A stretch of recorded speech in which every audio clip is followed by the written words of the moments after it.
Hey, this is Toby, and thanks for being here with me today. And for the past 30 years that I've been involved in manufacturing, I've been hearing about I've been hearing about a skills gap. I've been hearing about workforce development programs. I've been hearing about all of these things. Everybody's worried that as the Deloitte study says, we're like 2.8 million jobs unfillable because there's no skilled employees to do the job. And all these people are saying this is the biggest problem in manufacturing. I've got kind of a problem with it because, well, we talk about skills gap. We say that there's a skills gap. We say that we use all these words. We use all these HR words to describe it. We talk about skills gap and workforce development and all these things. But the problem, if you look at the root of it, isn't a skills gap. It's the fact that that a lot of us and a lot of industry, we treat our employees like cogs in the machine. And I think it's grown out of history. It's the way it's always been. But the businesses that I have seen be really successful in the manufacturing space, especially, are the ones that are not treating their employees like just another asset, just another. We can go out and get some more employees. We can replace them with a robot. The biggest asset all manufacturing companies have are the people that go home every day at 5 o'clock. And what inspired me to talk about this today was actually a report I saw on CNN. A couple, I don't know when it aired on CNN. I saw the YouTube video of it a couple of days ago. And it got me thinking about this. And it was really an innovative solution that a manufacturing facility in Lincoln, Nebraska came up with. Let's see if I can figure out how to turn the sharing on here. Share. I want to share screen. I want to share that one. Share. And turns out I haven't given Chrome permission to share my screen, so I'm not going to share that video with you. But I'll put a link to it in the show notes in the description down below. But it was a Kawasaki factory in Lincoln, Nebraska, and they couldn't keep up with demand. They couldn't get enough people to make their product and ship it out. They're assembling jet skis, I think they said there in the video, and what they did was a really novel solution. They added a shift. So they can't hire enough people. How can they add a shift, you ask? They added a shift from 9 a.m. to 2 p.m. and they hired moms with school-age kids. And they put them in there. They trained them how to do the assembly operations, how to do the manufacturing operations they needed to do. And then they paid them a reasonable wage. They didn't pay them that minimum wage. They paid them a wage that was more than they could get at McDonald's. Paid them a wage that was more than they could get working at the home and garden store. Right. So that was a novel solution. It got me thinking about this question of how can we fix it? Because we're not going to fix it with workforce development programs. And we're not going to fix it by talking about it. Several years ago, I was invited to be on a panel to talk about the skills gap. And the governor was walking off the stage when I walked on the stage, and the senator was walking on when I was walking on. It was like a big deal. And I brought one of my students with me, and he was sitting in the audience. He was watching the whole thing.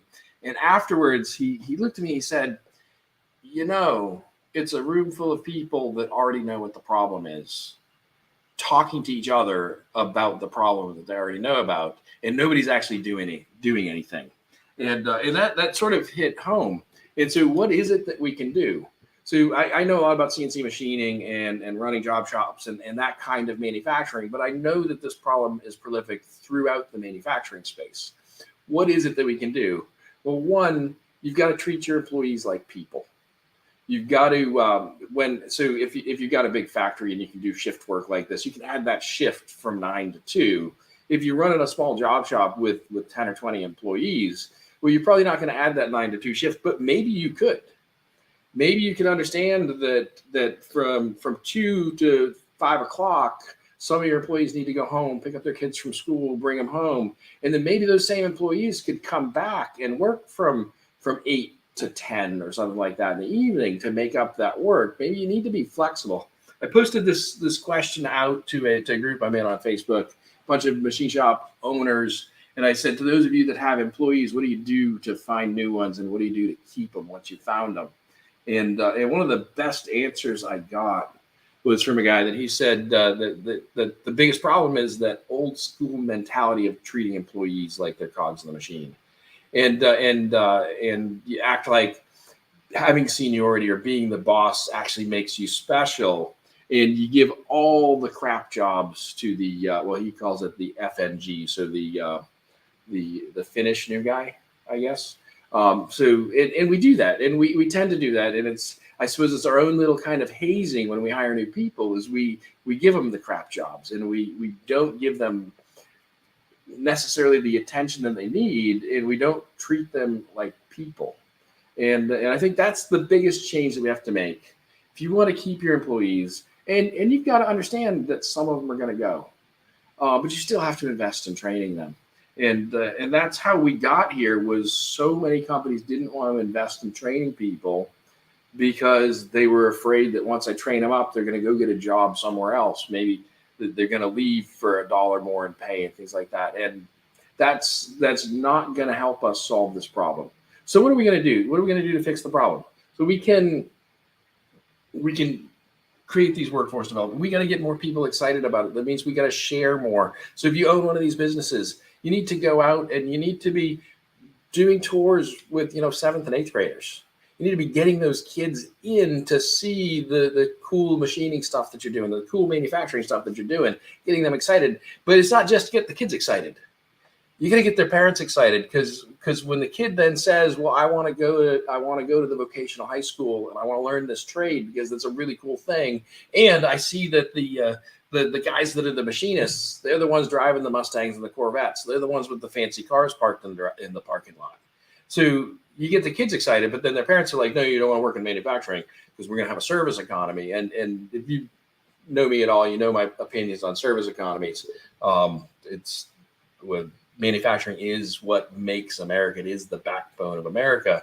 So if you own one of these companies, I challenge you to go out there, get involved in the community, and get young people and older people involved in just knowing what it is you do. If you own one of these companies, you have to realize that you are how new wealth gets created in your community. You are what drives your local economy to have new wealth in it. Because all those service jobs that surround us, all those people are doing is trading time for money and trading stuff for money. And when you're doing that service work, you're trading for money and time. Some people are really good at that, and all that wealth ends up at the top. When we do manufacturing at our machine shop, at our small fabrication shop, whatever it is, when we do that manufacturing, we're creating new wealth that didn't exist before. We're adding value to that raw material, creating new wealth. And if you run one of these shops, you know that about half of that revenue that comes in goes to pay for those cost of goods. And a big chunk of that is the salaries and wages that you pay to your employees that actually do that work, which means creating this new value. You're giving it to those employees, and it's filtering up through the community. So I challenge you, if you own one of these companies, to be out there in the community and to show that to the community and to show how you're adding that value. And that'll get more people interested in even wanting to do the job. And I was talking to a guy last week, and he owns a machine shop, 10, 11 employees, something like that. He says, I only hire people with 7 years experience. Well, how do you only hire people with 7 years experience? You're stealing them from your neighboring shops, right? You're stealing them from the other businesses around you. And people are going to move for one reason or another from company to company. But if your employee growth strategy is to steal somebody that's willing to come work for you for $1 more an hour, well, they're willing to go work for somebody over there for $1 more an hour. right? So that strategy isn't going to help you grow. You need to actually invest in your people, train them, and again, treat them like people. So I want to thank you guys for being here with me today. I want to do this every day, Thursday at 1 o'clock, talking about the art of manufacturing wealth, the way that we use manufacturing to create new wealth and have that wealth help and serve our communities. This is Professor Bergstrom.